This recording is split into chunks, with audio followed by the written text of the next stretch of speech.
हाँ ग्रुप में डालते हैं।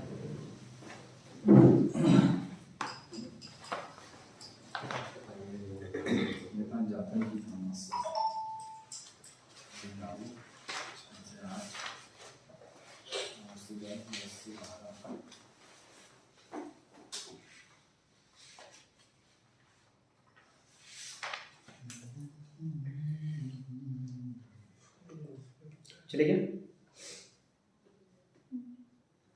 चलिए पुराना पीडीएफ पहले खोलिए, वो आता रहेगा, वहां से स्टार्ट करते हैं। देखिए अध्याय 1 में 2 धारा थी, 1 और 2, ठीक है। तो पहले वाला धारा में क्या था, संक्षिप्त नाम, विस्तार तथा प्रारंभ। नाम क्या, तो खाद्य एवं पोषण सुरक्षा अधिनियम 2012, ठीक है। इसका विस्तार कहाँ होगा, पूरे छत्तीसगढ़ राज्य में होगा। कहाँ होगा, पूरे छत्तीसगढ़ राज्य में होगा। और ऐसी तारीख से लागू होगा जब राजपत्र में अधिसूचना जारी हो जाए, ठीक। परिभाषाएं, कुछ इंपॉर्टेंट परिभाषाएं देखे थे, जैसे आंगनबाड़ी। आंगनबाड़ी मतलब क्या, तो भारत सरकार की जो योजनाएं हैं उनको स्थापित करने या उनकी सेवाओं को प्रदान करने के लिए जो स्थापित केंद्र है, ठीक है, बाल देख रेख केंद्र है या विकास केंद्र है, उन्हीं को ही आंगनबाड़ी बोला जाता है। मतलब आंगनबाड़ी का तो क्या, सिर्फ और सिर्फ केंद्र है, सेंटर है। किसके लिए सेंटर, जो योजना लागू की जा रही है भारत सरकार द्वारा, उसको उसकी सेवाएं उपलब्ध कराने के लिए, ठीक है। फिर अंत्योदय परिवार क्या, धारा 3 क्या और 5, धारा 15 के अंतर्गत जो आता है अंत्योदय परिवार, वो अंत्योदय परिवार, ठीक है। आश्रम मतलब क्या, राज्य सरकार अथवा सरकार से सहायता प्राप्त आवासीय स्कूल, ठीक है। आवासीय स्कूल, किसी संस्था द्वारा संचालित आवासीय स्कूल को क्या बोलते हैं, आश्रम। मतलब स्कूल पढ़ाई भी होना चाहिए और बाजू में रहने की व्यवस्था होनी चाहिए, उसको बोला जाएगा आश्रम, ठीक है। पढ़ाई भी होना चाहिए और सेवा भी है, रहने का। केंद्र सरकार से आशा है भारत सरकार, ठीक है। आगे देखे थे, निराश्रित व्यक्ति क्या, ऐसा पुरुष, स्त्री या बालक जिसके पास जो जीने के लिए जो चाहिए खाना पीने का आइटम, वो अरेंज नहीं कर पाए, ऐसे परिवार लिखा हुआ है। निराश्रित व्यक्ति से विपरीत है पुरुष, स्त्री या बालक जिनके पास खाद्य तथा आहार हेतु अपेक्षित साधन तथा सहारा नहीं है, ठीक है। जो ऐसी स्थिति में उन्हें जीवित रहने के लिए समर्थ बना सके, जिसके फलस्वरूप उनका जीना कठिन हो या भूख से मरना पड़े। मतलब जो जिंदा रहने के लिए जो चीज खाने पीने की जरूरत है वो भी अरेंज नहीं कर पा रहे, तो वो क्या कहलाएगा, निराश्रित व्यक्ति। और एकल निराश्रित व्यक्ति मतलब जो अकेले सिंगल हो, ठीक। आपदा का क्या मतलब, जैसा डिजास्टर मैनेजमेंट एक्ट 2005 में दिया हुआ, आपदा प्रबंधन अधिनियम 2005। पात्र परिवार क्या, 3 में से कोई एक, अंत्योदय, प्राथमिक और सामान्य परिवार। अपवर्जित परिवार क्या, जो ये तीनों में नहीं आते, ठीक है। मतलब किसी पात्रता नहीं है, सब योजना जो मिल रही है, योजना का जो लाभ है वो जिनको नहीं मिले वो अपवर्जित परिवार आता है। उचित मूल्य की दुकान क्या, जिनका नाम जारी रहे बोल रहे, ठीक है। लक्ष्य सार्वजनिक वितरण प्रणाली के अंतर्गत राशन कार्ड धारकों की आवश्यकता वस्तु अधिनियम 1955 के अंतर्गत एक आदेश द्वारा आवश्यक वस्तुओं को वितरित करने हेतु अनुज्ञप्त दुकान। उचित मूल्य की दुकान मतलब जो दुकान भी ये सामग्री वगैरह जो रहता है ये सब प्रदान करेगा, ठीक है। खाद्यान्न मतलब गेहूं, चावल और अनाज, मोटा अनाज, ठीक है, और उनका सम्मिश्रण, जैसे गेहूं आटा, ठीक। चावल, गेहूं और मोटा अनाज, ठीक है, और उनका सम्मिश्रण, क्लियर। सामान्य परिवार से क्या मतलब, जो ना अंत्योदय है, ना प्राथमिक है और ना अपवर्जित है, ठीक। ये देखे थे। आवासीय व्यक्ति देखे थे, जो पटरी वटरी के किनारे रह रहा है, कहीं पे भी रह रहा है, दूसरे क्षेत्र में रह रहा है, ठीक है, वो क्या है, आवासीय व्यक्ति। छात्रावास, हॉस्टल, आवासीय सुविधा जो किसके द्वारा संचालित की जा रही, राज्य सरकार अथवा शासकीय सहायता प्राप्त किसी संस्था द्वारा छात्रा हेतु संचालित आवासीय सुविधा, ठीक है, छात्रावास। फिर स्थानीय निकाय क्या होता है, पंचायती राज बताया था, पंचायत, नगरीय निकाय, उसका जिला बोर्ड, छावनी बोर्ड और नगर नियोजन प्राधिकारी, ठीक। इतना सब किसमें आता है, स्थानीय निकाय के अंतर्गत आता है। पंचायत भी है, नगरीय निकाय भी है, जिला बोर्ड, छावनी बोर्ड भी है और नगर नियोजन प्राधिकारी भी है, क्लियर। उसके बाद यहाँ सब देखे थे। आगे देखे थे गर्भवती महिला वाला अध्याय 2। पहले अध्याय में तो पहला और दूसरा धारा देख चुके, ठीक है। एक में नाम था, दूसरे में परिभाषा था, डेफिनेशन था, ठीक। दूसरे अध्याय में 3 से लेके 7 तक धाराएं थी, ठीक है। 3 से लेके कितने तक, 7 तक धाराएं थी, ठीक है। धारा 3 में 3 प्रकार के परिवारों का मेंशन है जिनको रियायती दर पर मतलब डिस्काउंटेड प्राइस पर सामग्री मिलेगा। अंत्योदय परिवार, प्राथमिकता परिवार और सामान्य परिवार, ठीक है, द्वारा रियायती मूल्य पर खाद्य सामग्री प्राप्त करने का अधिकार। फिर चौथा धारा हम तो हमारे तो कल क्या की थी, गर्भवती महिला तथा शिशुवती माताओं के लिए पोषाहार सहायता। अब शिशुवती माता या गर्भवती माता, शिशुवती मतलब 6 महीने तक बच्चा जब 6 महीने रहे उससे पहले निःशुल्क भोजन मिलेगा माताओं को। तो किस माध्यम से मिलेगा? तो स्थानीय आंगनबाड़ी के माध्यम से निःशुल्क भोजन मिलेगा, निःशुल्क मिलेगा, कोई पैसे में नहीं। आगे जाके देखे थे ज़्यादातर सब निःशुल्क था, बट जो हॉस्टल है वहाँ पैसे मिले। ठीक, फिर बच्चों के लिए पोषाहार व्यवस्था, आगे देखो 5वां में, अब गर्भवती व्यवस्था बच्चे हैं तो बच्चे के लिए पोषाहार व्यवस्था तो कहाँ तक के प्रावधान करता है? 14 साल के बच्चों से। तो 0 से 6 जो शिशु हैं वो तो इसमें आ गए, गर्भवती महिलाओं को की माताओं को मिल जा रहा है प्रावधान। ठीक है, फिर 6 महीना से लेके 6 साल तक के बच्चों को स्थानीय आंगनबाड़ी के माध्यम से दिलाया जाता है ना, निःशुल्क भोजन। कैसा भोजन? निःशुल्क भोजन। ठीक है, उसके बाद 6 से 14 साल के बच्चों के लिए स्कूल के माध्यम से दिलाते हैं। ठीक है, स्कूल के माध्यम से दिलाते हैं। और कैसे बच्चे? जो 8वीं कक्षा तक। ठीक है, ऐसा नहीं 12वीं तक पहुंच गया खाया विद्यालय में 8वीं कक्षा तक 6 से 14 साल तक के बच्चे के लिए। ठीक है, निःशुल्क मध्याह्न भोजन, निःशुल्क मध्याह्न भोजन डेली मिलेगा क्या? 7 दिन? हाँ, छुट्टी है उस दिन नहीं, ये तो बोला सिर्फ छुट्टी दिन जाएंगे, बाकी दिन नहीं जाएंगे पढ़ने। ठीक, फिर इसी में और क्या बोल रहे हैं कि अगर ये खाने पीने का जो आइटम है वो किसी एक जगह सेंटर में बनाएंगे और वहां से सब जगह डिस्ट्रीब्यूट कर सकते हैं। तो उसी के लिए बोला प्रत्येक विद्यालय में आंगनबाड़ी में भोजन पकाने, पेयजल और स्वच्छता के लिए सुविधाएं होंगी, लेकिन राज्य सरकार द्वारा जारी मार्गदर्शिका के अनुसार अगर जरूरी समझा जाए तो शहरी क्षेत्र में भी भोजन पका सकते हैं। और उसके लिए क्या बनाएंगे? केंद्रीय पाकशाला बनाएंगे। ठीक है, उसकी सुविधा रहेगी और वहां से सब जगह खाना हो जाएगा। फिर हॉस्टल में रहने वाले इन लोगों के लिए निःशुल्क नहीं है। ठीक है, अभी तो जो पढ़ रहे थे ना सब निःशुल्क था। ठीक है, लेकिन जो छात्रावास में या आश्रम में रह रहे हैं व्यक्ति, उन लोगों के लिए एक नियत क्या बोलना चाहिए, निर्धारित रहेगी अमाउंट, उसमें आपको जो भी नाश्ता खाना है वो मिलेगा। ठीक है, फिर बच्चों में कुपोषण का निवारण तथा प्रबंधन, तो ये भी किसके माध्यम से किया जाएगा? आंगनबाड़ी के माध्यम से। ठीक है, कुपोषण से ग्रस्त बालकों की पहचान की जाएगी और उन्हें निःशुल्क भोजन प्रदान किया जाएगा। यहाँ तक देखे थे। उसके बाद अध्याय 3 में 8 से 40 था, ये नहीं देखे थे क्या? कल ये नहीं पढ़े थे, यहाँ तक क्लियर है? चलिए, अब विशेष समूह के लिए पात्रता, विशेष समूह कौन कौन है? विशेष समूह के लिए पात्रता, तो निम्नलिखित विशेष समूह को निम्नानुसार पात्रता होगी। जो निराश्रित, समस्त निराश्रित व्यक्ति, ठीक है, निराश्रित व्यक्ति है ना, समस्त निराश्रित व्यक्ति, योजना के अनुसार इन लोगों को निःशुल्क भोजन मिलेगा। ठीक है, कैसे मिलेगा? निःशुल्क भोजन। फिर आवासहीन, प्रत्येक आवासहीन व्यक्ति को निःशुल्क भोजन मिलेगा, मतलब जिसके पास रहने के लिए घर नहीं है। ठीक है, या फिर अगर राज्य सरकार चाहे तो प्रवासी जो है, प्रवासी व्यक्ति, राज्य सरकार प्रवासी और उनके परिवारों को भी निःशुल्क भोजन कराएगी।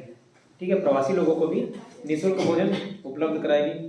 ठीक है, लेकिन ये सब पॉइंट तभी लागू होगा जब राज्य सरकार अधिसूचना जारी करे। ठीक है, राज्य सरकार द्वारा अधिसूचित कर दी जाए। ठीक है, क में मिलेगा। क में किसको मिल रहा है? निराश्रित व्यक्तियों को। ग में किसको मिल रहा है? आवासहीन व्यक्ति को, जिसके पास रहने के लिए नहीं है। और ग में मिल रहा है प्रवासी लोगों को। ठीक है, लेकिन घ में क्या बोल दिया? ग में तभी मिलेगा जब वो राज्य सरकार द्वारा सूचित कर दी जाएगी। ठीक है,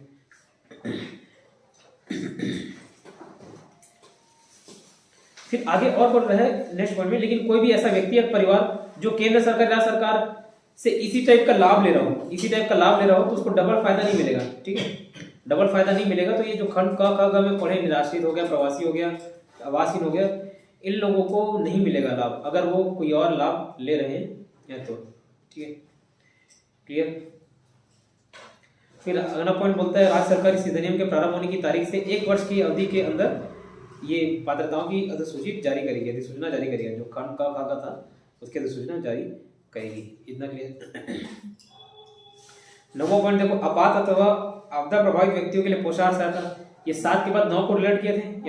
यदि सरकार की राय में आपात या आपदा की स्थिति विद्यमान है, मतलब लागू है। ठीक है, तो प्रभावित सभी परिवारों को ऐसी योजना के अनुसार तथा ऐसी रीति से जैसी की विहित की जाए 3 माह की अवधि के लिए प्रतिदिन 2 समय का भोजन निःशुल्क उपलब्ध कराएगा। उसमें 3 माह की अवधि तक, कब तक कराएगा?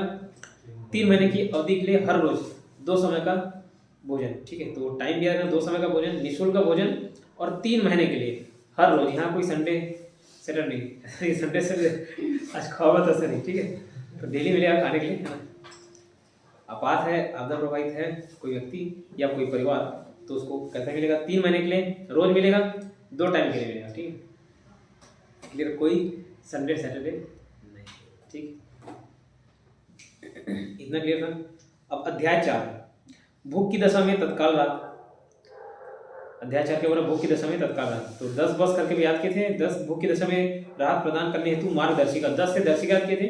भूख की दशा में राहत प्रदान करने हेतु मार्गदर्शिका, मतलब कैसे ये भूख की दशा में काम करना है, उसका गाइडलाइंस इस धारा में दिया गया।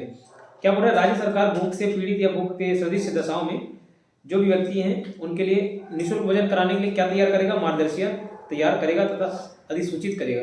ठीक है, क्या बोल रहा है 10वां धारा, भूख की दशा में राहत प्रदान करने हेतु मार्गदर्शिका, जो राज्य सरकार है भूख से जो पीड़ित है, ठीक है, उनको निःशुल्क भोजन कराने के लिए, उपलब्ध कराने के लिए क्या करेगा, मार्गदर्शिका जारी करेगा और अधिसूचित करेगा। फिर 11वां पॉइंट क्या बोलते हैं, 11वां धारा, भूख की दशा में राहत प्रदान करने का स्थानीय निकायों का उत्तरदायित्व, जो स्थानीय निकाय है। फिर स्थानीय निकाय क्या है, परिभाषा में दे दिया गया था कौन स्थानीय निकाय है, ठीक है, तो ये सब उत्तरदायी रहेगी, ठीक है, इनकी जिम्मेदारी होगी ये भूख की दशा में सब पहचान करे कौन भूखा है, कौन भूखा पैसा घूम रहा है, ठीक है, उनको पहचान करे, उनको डोज दे, ठीक है, खाने का।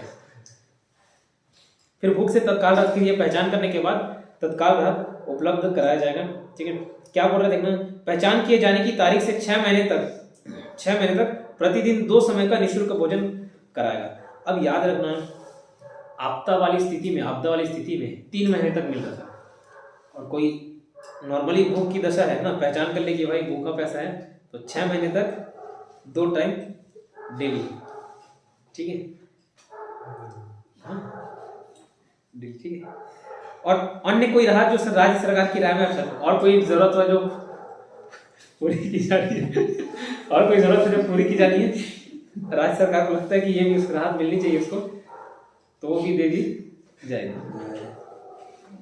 ठीक है, तो याद रहेगा एक 6 महीने तक है ना, पहचान की जाने की तारीख से 6 महीने तक, और जो आपदा वाली थी उसमें 3 महीना है। ठीक है, आपदा वाली स्थिति थी उसमें 3 महीना और ये 6 महीना, बेसिक एकदम बारीक पॉइंट है, इसको ध्यान रखना होगा आपको। ठीक है, इतना देखिए, तो इतना रीड करिए, तुरंत रीड करिए, आपको भी लैंग्वेज समझना होगा। ठीक है, आगे बढ़ो।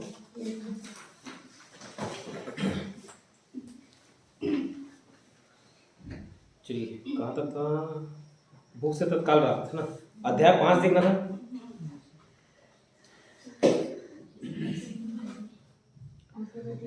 अध्याय 5 कुछ नहीं, रिपीटेशन है बस। योजना बनाने बोल रहे ना, राज्य सरकार की योजनाएं 5 से कांग्रेस याद किए थे, ठीक, उसमें योजनाएं थी। अध्याय 5 में क्या था, राज्य सरकार की योजनाएं। तो क्या बोल रहे हैं, देखो, जो हम लोग अध्याय 2 में पढ़े, ठीक है, अध्याय 2 में पढ़े, धारा 4 क्या था, गर्भवती महिलाओं के लिए, 5 बच्चों के लिए, 6 छात्राओं से बच्चों के लिए, 7 कुपोषण वाला, ठीक है, और 8 क्या था, विशेष समूह के लिए, और 9 में आपदा या आपात वाला व्यवस्था था। ठीक है, तो इन सब को जो लाभार्थी है, मतलब लाभ जिसको पहुंचना है, उनको लाभ पहुंचाने के लिए योजना बनाया गया, ऐसा राज्य सरकार बोलता है। अब धारा पढ़ो, देखो, अधिनियम की धारा 4, 5, 6, 7, 8, 9 और अध्याय 4 के अधीन आने वाली पात्रताओं की प्राप्ति हेतु, समझ क्या बोले, गुड इवनिंग, आओ।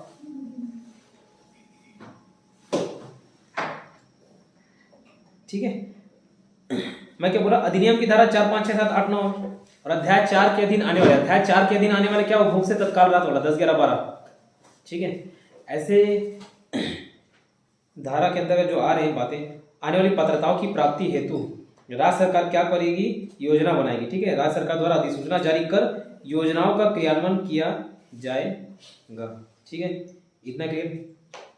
किसके लिए योजना बनाएगी, तो जो धारा 4, 5, 6, 7, 8, 9 और जो अध्याय 4 में दिया हुआ 10, 11, 12 उसको लाभ पहुंचाने के लिए, ठीक है, उसमें जो पात्रता रखते हैं जो लोग, ठीक है, उनको लाभ पहुंचाने के लिए राज्य सरकार क्या करेगा, अधिसूचना जारी करके योजनाओं का क्रियान्वयन करेगा, एग्जीक्यूट करेगा। इतना क्लियर। फिर आगे क में सब दिया हुआ, धारा 4 के अंतर्गत निःशुल्क भोजन उपलब्ध कराने के लिए किसको, शिशुवती माताओं को। ठीक है, 5 में जो बच्चे हैं, बच्चे दिए हुए हैं, उनको स्थानीय आंगनबाड़ी के माध्यम से कराएगा। ठीक है, तो ये सारे रिपीटेशन है, योजनाएं, बस योजनाएं बनेंगे उन धारा में जो मेंशन दिया है बातों उसके लिए। ठीक है, इतना क्लियर। अध्याय 6 में राज्य सरकार का वित्तीय उत्तरदायित्व ये याद किए थे, 6 पैसे में। ठीक है, याद है नहीं, ठीक है, अलग से याद करा दूंगा इस धारा को, पब्लिकली याद कराना संभव नहीं है। ठीक है, अध्याय 6 राज्य सरकार का वित्तीय उत्तरदायित्व। ठीक, तो राज्य सरकार का वित्तीय उत्तरदायित्व क्या? ठीक है, पहला बात उसमें 1 2 3 4 पॉइंट दिया हुआ है। तीसरा पॉइंट नहीं समझ आया, 1 2 और 4 समझ आया तो उसको बता रहा हूं। जैसे छत्तीसगढ़ खाद्य एवं पोषण सुरक्षा अधिनियम 2012 है ना, उसमें जो भी सामान दे रहे हैं, जैसे अभी आगे चलो देखोगे तो चावल मिलेगा, नमक मिलेगा, बहुत सारे आइटम मिलता है, खाद्यान्न पदार्थ मिलता है,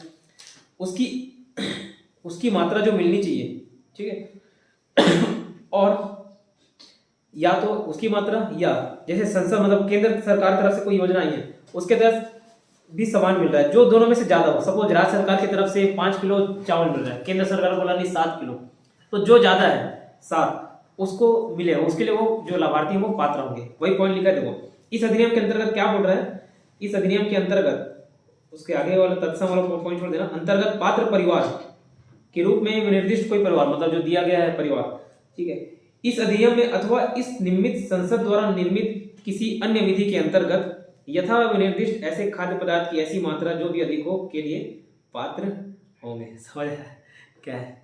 कुछ नहीं समझ बता रहा हूँ, देखो क्या है। जैसे राज्य सरकार खाद्य पोषण सुरक्षा अधिनियम के साथ बोल रहे कि भाई आपको 35 किलो चावल मिलेगा, ठीक है 35 किलो चाहिए। केंद्र सरकार बोला नहीं ज्यादा प्रोवाइड करना है, 50 किलो मिलेगा, ठीक है। तो 35 किलो या 50 किलो जो ज्यादा हो ऐसे जो पात्र परिवार हैं उनको ये मिलेगा, जो ज्यादा हो 35 या 50, कौन सा ज्यादा 50, तो वो पात्र होंगे, यही बताया, ठीक है। जो पात्र परिवार हैं ये सब सामान लेने के लिए पात्र होंगे। किस सामान लेने के लिए? या तो राज्य सरकार बोला या केंद्र सरकार बोला जो जिसमें उनको ज्यादा क्वांटिटी मिल रहा है, ठीक है, इतना क्लियर। तो जो अधिक हो उसके लिए पात्र होंगे। उसके बाद सेकंड में वो जो खाद्य पदार्थ है, जरूरी थोड़ी ना हर किसी को फ्री में मिल, आगे जो लिस्ट बताऊंगा तो उसमें किसी को फ्री में मिल रहा है, ठीक है, किसी को पैसे में मिल रहा है, कुछ कम दर है भले लेकिन पैसे में मिल रहा है, ठीक है। तो पदार्थ की ऐसी मूल्य, सपोज राज्य सरकार ने बोला जो 1 किलो चावल 2 रुपए के हिसाब से मिलेगा, केंद्र सरकार ने बोल दिया 3 रुपए, ठीक है। तो किस मूल्य पे मिलेगा? जिस मूल्य पे कम हो। अब ज्यादा नहीं, कम में तो और महंगा पड़ेगा ना। बस मात्रा अधिक, ज्यादा से ज्यादा लाभ पहुंचाना है ना, चाहे केंद्र सरकार के माध्यम से पहुंचे चाहे राज्य सरकार के माध्यम से पहुंचे। तो लाभ कब पहुंचेगा? जब ज्यादा क्वांटिटी ज्यादा मिलेगा और प्राइस कम रहेगा, ठीक है। तो जो कम हो उसके लिए पात्र होंगे, यही लिखा हुआ है, ठीक है। तो एक बार थोड़ा सा पढ़ोगे उसके बाद वो नियम कानून समझ आएगा। अब देखो इस अधिनियम के अंतर्गत या तत्समय किसी अन्य विधि के अंतर्गत ये कुछ ना पॉइंट जो रहते हैं ना वो मतलब काम के नहीं रहते, बस वो भटका देते हैं। इसी कारण से तो क्या ये लैंग्वेज बियर रखना थोड़ा सा कठिन लगता है, बाकी वो सबको स्किप करना होता है। धीरे धीरे पढ़ते पढ़ते समझ आता है कि क्या लाइन को नहीं पढ़ना है, काटना है, ठीक है। कुल मिला के ये बोल रहा है कि इस अधिनियम के अंतर्गत अथवा इस निर्मित संसद द्वारा निर्मित किसी अन्य विधि के अंतर्गत, इस अधिनियम के अंतर्गत मतलब जो छत्तीसगढ़ खाद्य एवं पोषण सुरक्षा अधिनियम या संसद ने कोई और ऐसे दूसरा नियम कानून बना दिया है, उसके अंतर्गत खाद्य पदार्थ ऐसे मूल्य पर जो भी कम हो वो मिलेगा, उसके लिए पात्र होंगे। थर्ड वाला पॉइंट नहीं समझ आया क्या है, उसको रूपांतरित करना मतलब नहीं मालूम। फोर्थ बोल रहा है जो धारा राज्य सरकार समस्त अतिरिक्त जो कि इस अधिनियम की धारा 15 की उपधारा 7 अथवा इस धारा की उपधारा 1 या 2 के प्रवर्तन के फलस्वरूप उपगत हो सकेगा कि वहन के लिए उत्तरदायी होगा। क्या पॉइंट है बता लो। खर्चा लगेगा नहीं लगेगा? जैसे खुद सरकार 10 रुपए में खरीद के 2 रुपए में बेच रही अगर, तो 8 रुपए को वहन कौन करेगा? सरकार ही करेगा। कौन से पॉइंट में दिए हैं? अध्याय 6 के 14वां धारा का उपधारा 4 इसमें दिया हुआ है। क्या दिया हुआ है कि खर्चा कौन उत्तरदायी होगा खर्चा के लिए? तो राज्य सरकार उत्तरदायी होगा। जो एक्स्ट्रा पैसा खर्चा आ रहा है कौन अपने जेब से डालेगा? राज्य सरकार, ठीक है। तो वही बोला इस धारा की उपधारा 1 या 2। अब 1 या 2 में क्या दिया हुआ है देखो, एक के लिए क्वांटिटी ज्यादा मिलना चाहिए और एक के लिए प्राइस कम रहना चाहिए। तो कहीं ना कहीं खर्चा होगा, वो खर्चे के लिए कौन उत्तरदायी रहेगा? राज्य सरकार। अब समझ आया नहीं है?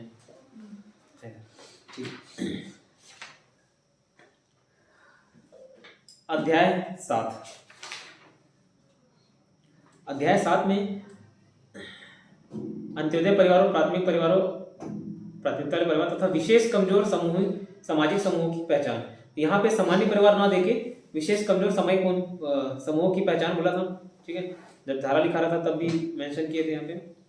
तो खाली जो 15 धारा है अध्याय 7 के अंतर्गत, ये अध्याय 7 का चैप्टर का नाम है, अध्याय का नाम है अंत्योदय परिवारों, प्राथमिक परिवारों और विशेष कमजोर सामाजिक समूह की पहचान करना है। धारा अध्याय का नाम है, ठीक है। उसके अंतर्गत धारा क्या क्या थे? 15 था, 15 और 16 थे, ठीक है।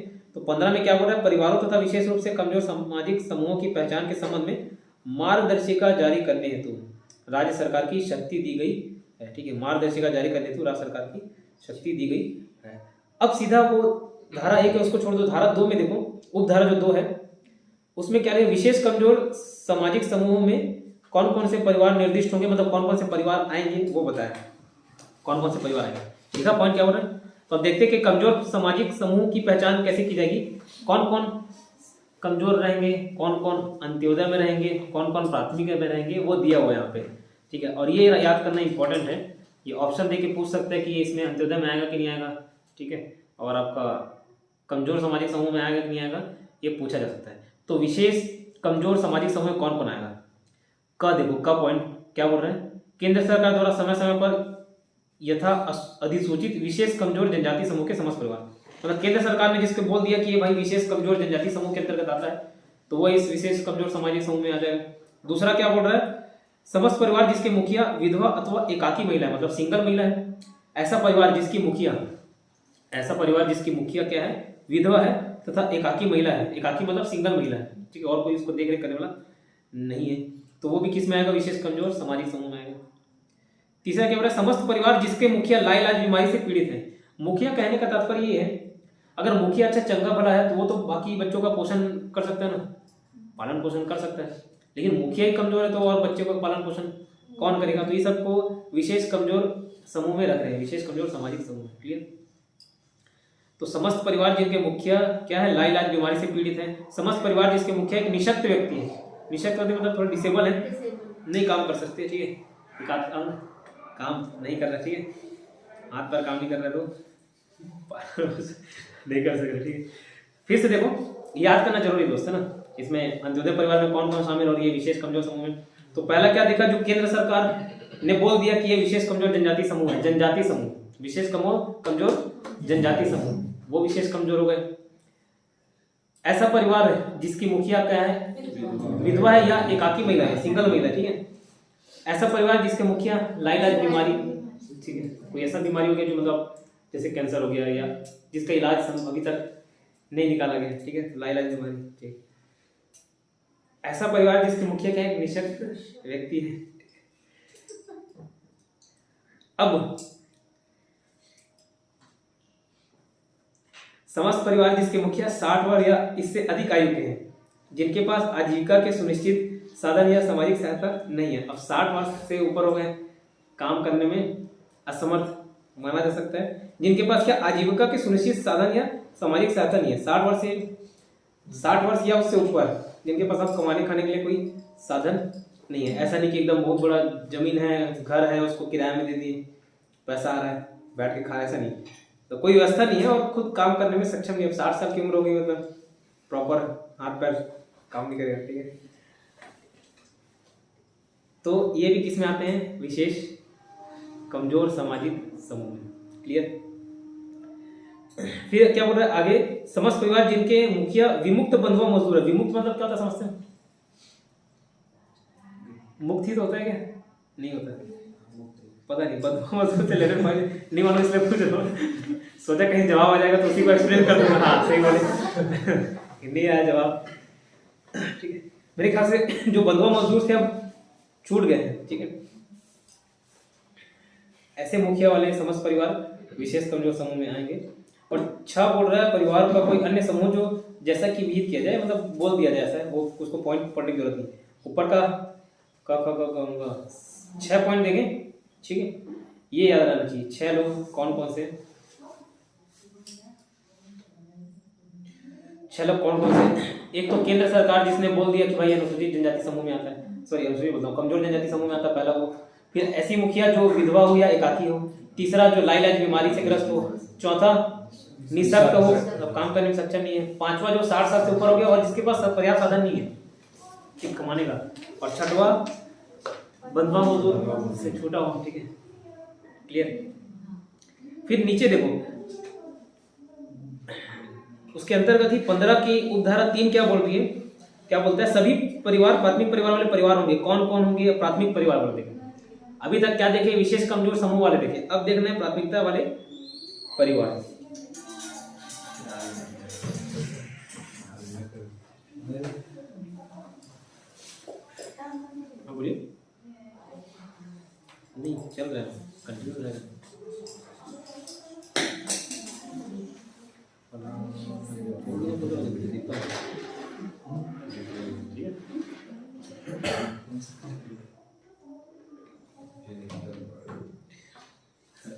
ठीक है, प्राथमिक प्राथमिक परिवार मतलब जिसको प्राथमिकता दी जाए, किसको प्राथमिकता दी जाएगी, कौन प्राथमिक परिवार में आएगा, देखते हैं। ठीक है,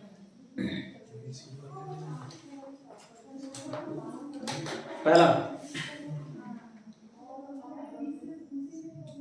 जो मुख्यमंत्री खाद्यान्न सहायता योजना के अंतर्गत रजिस्टर्ड है, मुख्यमंत्री खाद्यान्न सहायता योजना के अंतर्गत रजिस्टर्ड है, वो किसमें आएंगे, प्राथमिक परिवार में। किसमें, प्राथमिक परिवार। दूसरा, भूमिहीन कृषि मजदूरों के समस्त परिवार, भूमिहीन कृषि मजदूरों के मतलब ऐसे किसान मजदूर जो क्या है, भूमि है, मतलब उसके पास जो जमीन नहीं, उसके समस्त परिवार प्राथमिक परिवार में आएंगे।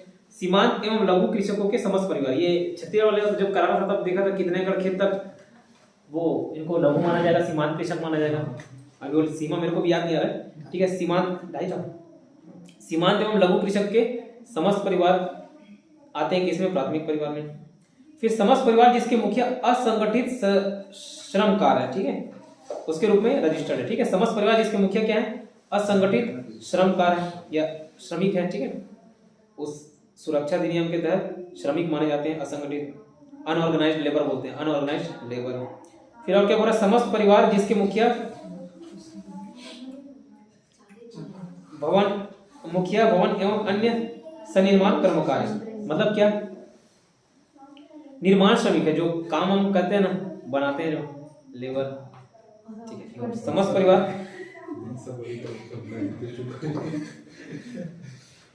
ठीक है, कौन कौन आएंगे, पहला जो मुख्यमंत्री खाद्यान्न सहायता योजना के अंतर्गत रजिस्टर्ड है, पहला। ठीक है, दूसरा कौन, भूमिहीन कृषि मजदूर के समस्त परिवार। ठीक है, तीसरा कौन, सीमांत एवं लघु कृषक के समस्त परिवार। ठीक है, चौथा कौन, जो असंगठित श्रमिक है, अनऑर्गेनाइज्ड लेबर है। और पांचवा कौन, जो निर्माण श्रमिक है। ठीक है, कौन, निर्माण श्रमिक। इतना क्लियर। अब आगे बताता है जो 4 है, 15 की धारा 4। अपवर्जित परिवार के अंतर्गत कौन कौन आता है, एक विशेष देख लिए, एक आपका क्या देख लिए, प्राथमिक परिवार देख लिए। अब देखना है अपवर्जित परिवार कौन कौन से।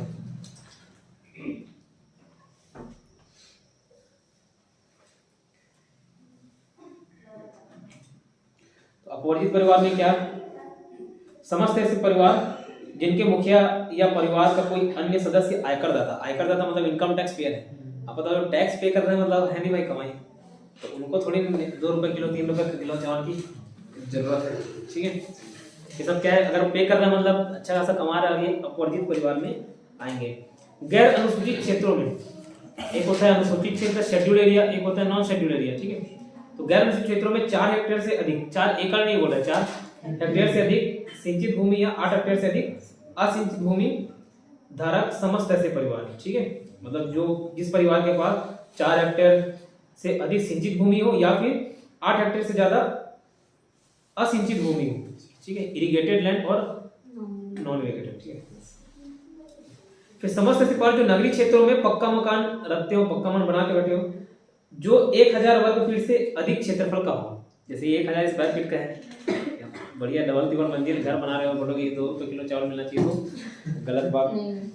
ठीक है, इतने ये 3 पॉइंट इसमें याद रखना। अब वर्जित कौन, पहला जो टैक्स पेयर है, मतलब मुखिया या परिवार का कोई भी सदस्य टैक्स पेयर है, मतलब वो पालन पोषण कर सकता है वर्जित परिवार के। दूसरा क्या, गैर अनुसूचित क्षेत्रों में 4 हेक्टेयर से ज्यादा सिंचित भूमि हो या 8 हेक्टेयर से ज्यादा असिंचित भूमि हो, तो ऐसे परिवार अपवर्जित परिवार माने जाएंगे। और तीसरा क्या, नगरीय क्षेत्र में पक्का मकान जो 1000 स्क्वायर फीट से ज्यादा हो। ठीक है, इतना क्लियर। ये आपका धारा 15 तक डिटेल में देख लिए, एक बार रीड मैं इसको इतना